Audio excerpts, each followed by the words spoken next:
शब्द मेरा गुरु रविदास जी महाराज का है कि बेगमपुर शहर को नाम। ये रविदास जी महाराज कह रहे भाई मैंने ऐसा देश हासिल किया है जहाँ गम ही नहीं है, यानी गम का मतलब टेंशन नहीं है, कोई मेंशन नहीं है, कोई बातें नहीं है, चिंता फिक्र नहीं है कोई भी। ऐसे देश को मैंने हासिल किया है। गुरु रविदास जी महाराज बोल रहे हैं ये कि बेगम यानी कोई गम नहीं।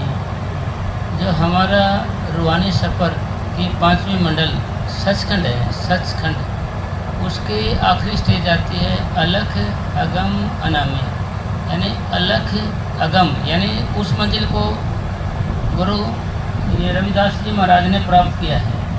अनामी को ये कबीर साहब जी ने वर्णन किया है, कर नैनो दीदार महल में प्यारा है। उसकी लास्ट कड़ी कहते हैं भाई शब्द विहंगम चाल हमारी, लास्ट की कड़ी बताई गई है उन्होंने भाई। और सतगुरु दे दई तारे अनामी देश के बारे में बताया गया उन्होंने इसमें, कर नैनो दीदार महल में प्यारा शब्द में। तो इसलिए भाई बाहर तो अपन ने कोई आगम देखा नहीं है ना जी, बाहर है तो कहाँ देख लो, आप किसी को भी देख लो जी, कहीं भी जाकर देख लो। तुलसी साहब जी कह रहे हैं कोई तन दुखी, कोई मन दुखी, कोई चित उदास, एक एक दुख सबन को, कोई सुखी संत दास। यानी उसने ये समझाया कि भाई एक एक दुख सबको है।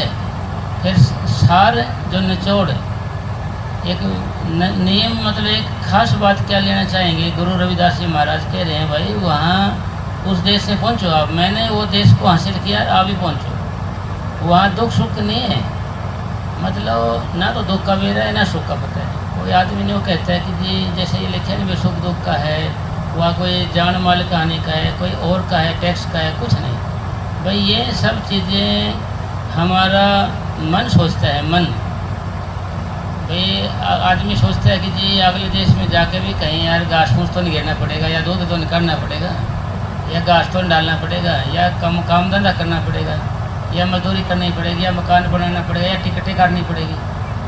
भाई ये सारे प्रश्न कौन करता है? ये सारे प्रश्न हमारा मन करता है। मन हमारा जो है ये हमारे रूहानी सफ़र की दूसरी मंजिल त्रिकुटी से निकला हुआ है।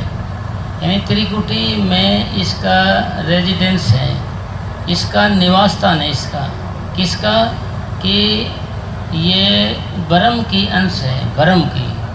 और आत्मा किसकी है? ये